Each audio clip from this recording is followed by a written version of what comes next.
Soal pertama, Pak Momon memiliki sejumlah sapi. Jika ia memasukkan 5 ekor sapi ke dalam setiap kandang, maka jumlah kandang yang dibutuhkan 6 lebih banyak dibandingkan apabila setiap kandang diisi 7 ekor sapi. Banyak sapi Pak Momon adalah, kita misalkan adalah X itu adalah banyaknya sapi. Banyaknya sapi kita misalkan dengan X, dan Y itu adalah banyaknya kandang. Nah, pernyataan yang pertama, jika ia memasukkan 5 ekor sapi ke dalam setiap kandang, berarti X sama dengan 5 ekor sapi setiap kandang. Maka jumlah kandang yang dibutuhkan 6 lebih banyak. Berarti 5 kali Y tambah 6. Nah, kandangnya lebih banyak, 6 lebih banyak, Y tambah 6. Jadi banyaknya sapi sama dengan 5 kali jumlah kandang ditambah 6. Nah, pernyataan kedua, dibandingkan apabila setiap kandang diisi 7 ekor sapi. Berarti banyaknya sapi sama dengan 7 kali Y. Jadi ini menyatakan jika Y-nya 1, maka jika Y-nya 1, maka X-nya sama dengan 7 kan, berarti satu kandang 7 sapi kayak gitu. Nah, jadi sudah kita dapat persamaannya. Yang ditanya adalah banyaknya sapi. Berarti yang ditanya di sini adalah nilai dari X, banyaknya sapi. Nah, kita sudah mendapatkan 2 buah persamaan. Tinggal kita satukan karena ini sama dengan X. X sama dengan 5 kali Y tambah 6 sama dengan 7Y.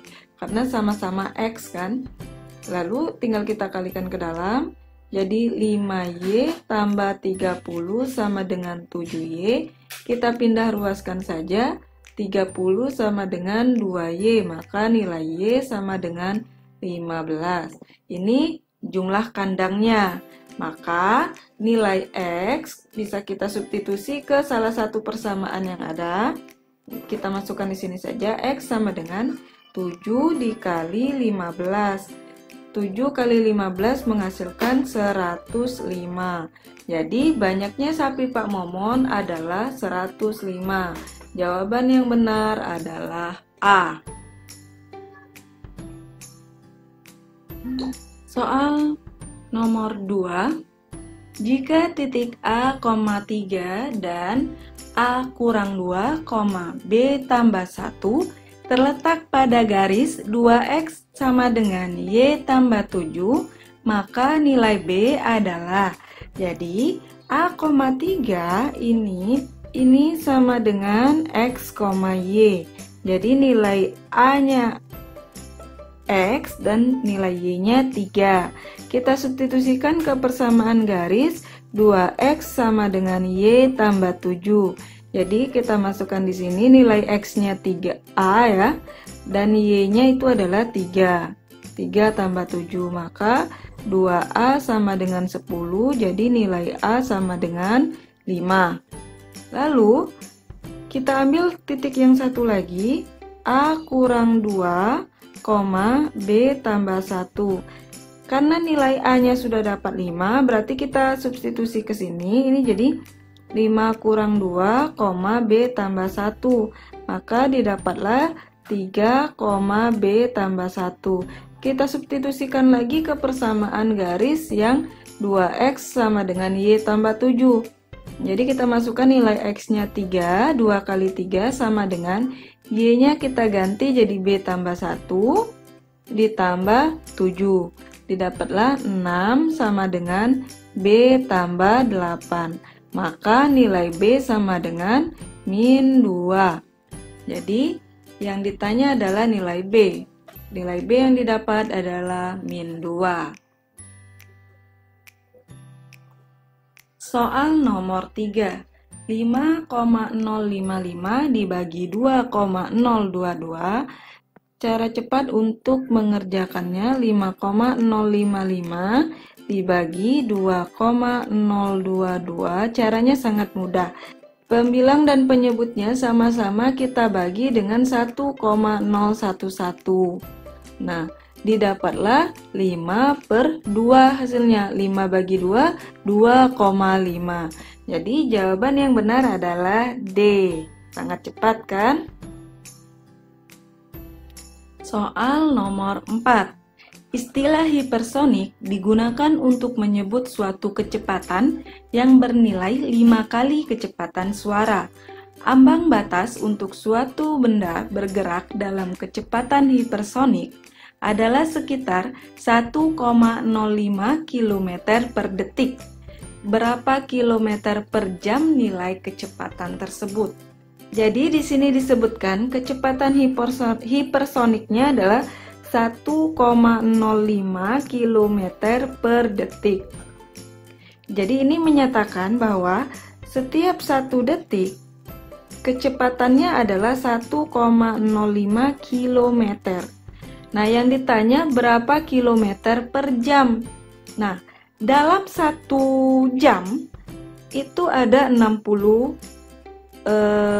menit. Dan 1 menit itu 60 detik, berarti 1 jam itu adalah 3.600 detik.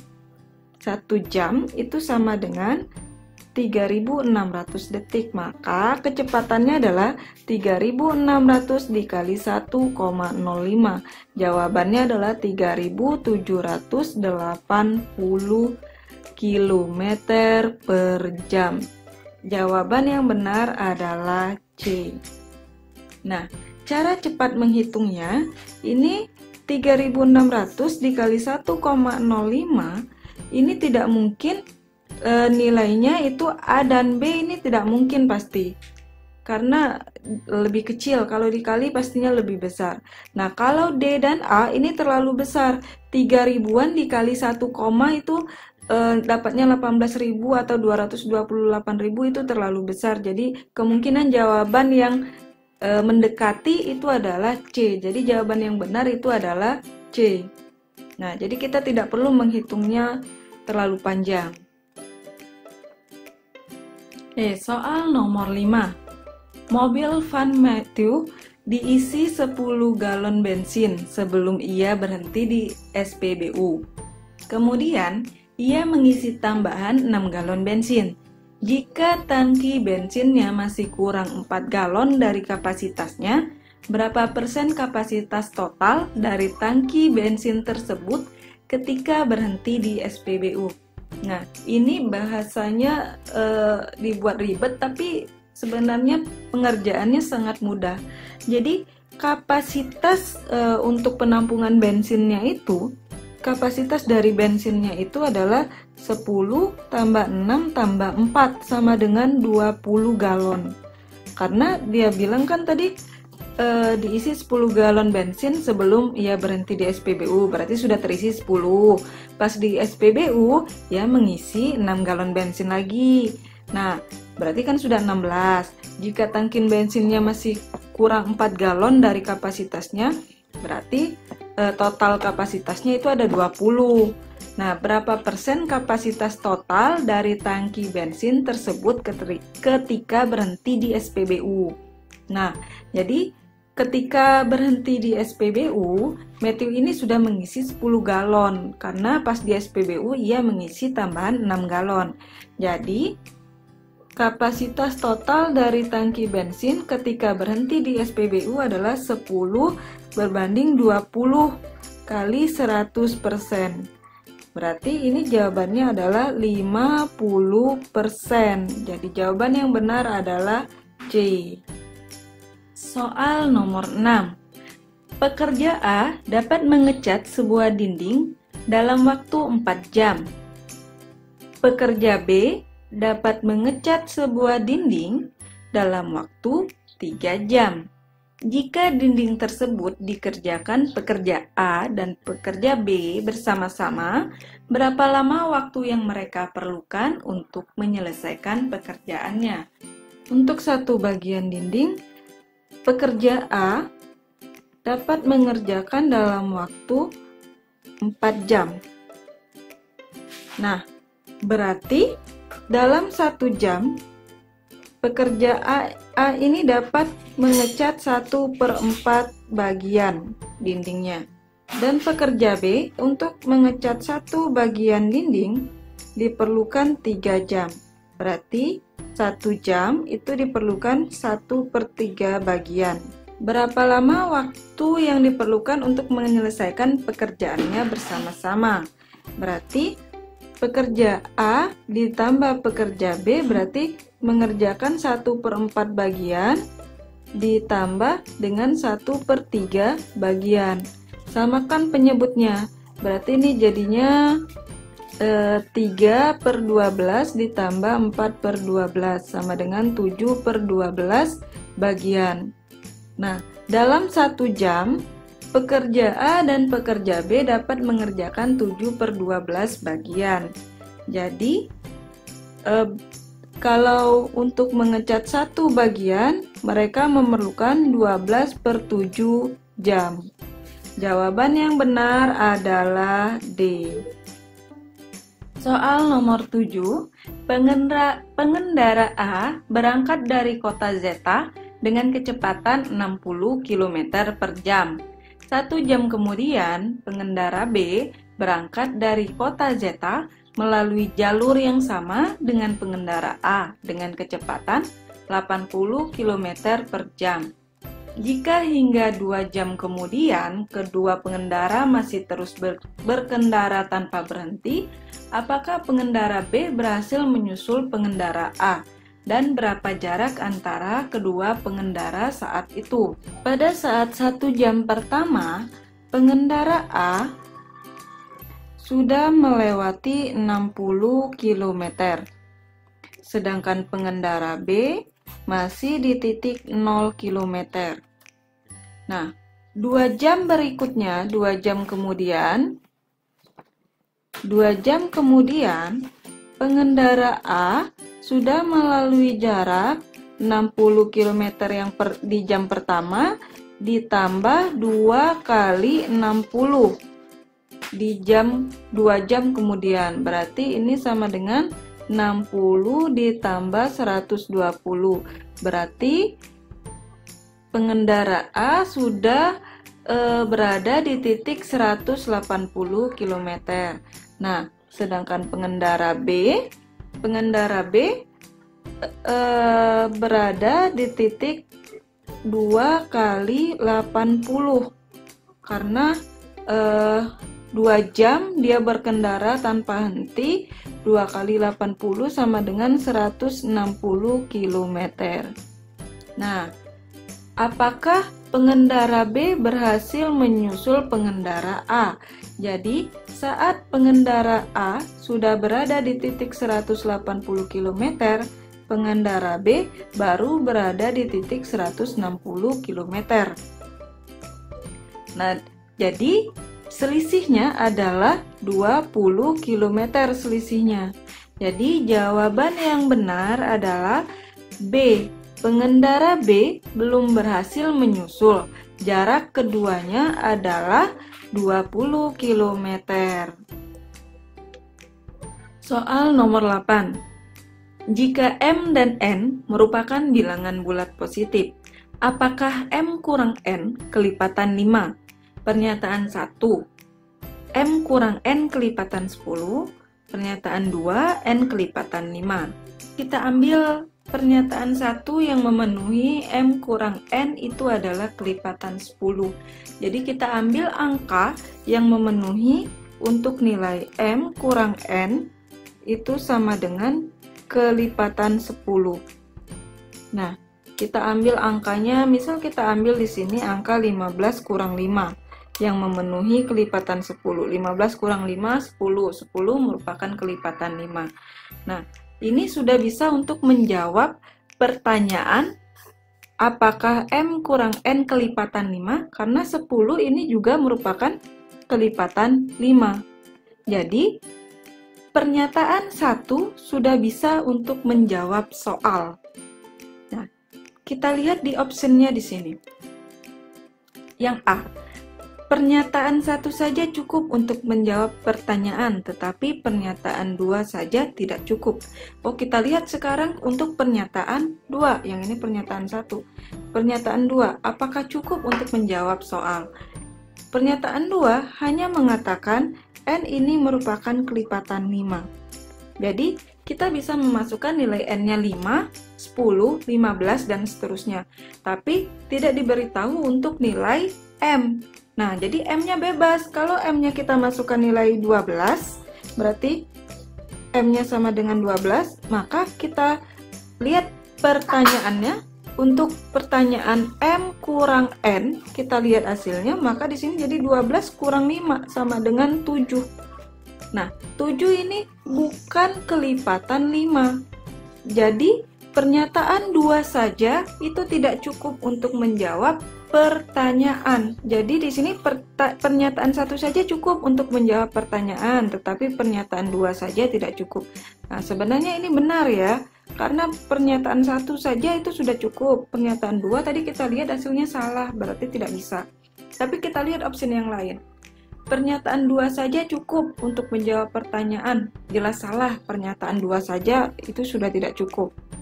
Yang C, 2 pernyataan bersama-sama cukup untuk menjawab pertanyaan. Jelas-jelas pernyataan 2 tidak cukup, jadi tidak bisa. Yang D, pernyataan 1 saja cukup untuk menjawab pertanyaan dan pernyataan 2 saja cukup. Pernyataan 2 tidak bisa. Yang E, pernyataan 1 dan pernyataan 2 tidak cukup. Salah, pernyataan 1 cukup. Nah, jadi jawaban yang benar adalah A. Soal nomor 9. Jika A bilangan bulat dan B sama dengan 5A tambah 3, bilangan mana yang merupakan pembagi dari B? Kita lihat di sini, pembagi dari B. Coba kita lihat. 5A, B sama dengan 5A tambah 3. 5A ini habis dibagi 5. Nah, sedangkan 3 itu tidak habis dibagi 5. Nah, 3 tidak habis dibagi 5. Maka, untuk yang A5, B10, E25 itu salah. Karena 5A tambah 3 itu bukan kelipatan 5. Berarti A, B, dan E itu jawabannya salah. Sekarang, kita akan coba satu-satu. Kita akan coba masukkan nilai A sama dengan 1, maka nilai B sama dengan 5 kali 1 tambah 3. Hasilnya sama dengan 8. Berarti B habis dibagi 8. Nah, kita masukkan A sama dengan 2, berarti B sama dengan 5 kali 2 tambah 3 sama dengan 13. Maka nilai B habis dibagi 13. Jadi jawaban yang benar adalah C. Soal nomor 10. Bilangan bulat D adalah hasil kali dari bilangan bulat A, B, C. A, B, dan C. Dan A lebih besar dari 1, B lebih besar dari A, C lebih besar dari B. Jika 233 dibagi D menyisakan 79, berapa nilai dari A tambah C? Jadi, di sini kita buat D merupakan hasil kali dari A kali B kali C. Nah, 233 dibagi dengan D menyisakan 79. Berarti nilai dari D ini adalah 233 kurang 79. Sama dengan 154.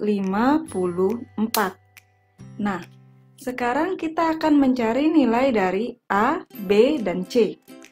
154 ini kita faktorkan 2.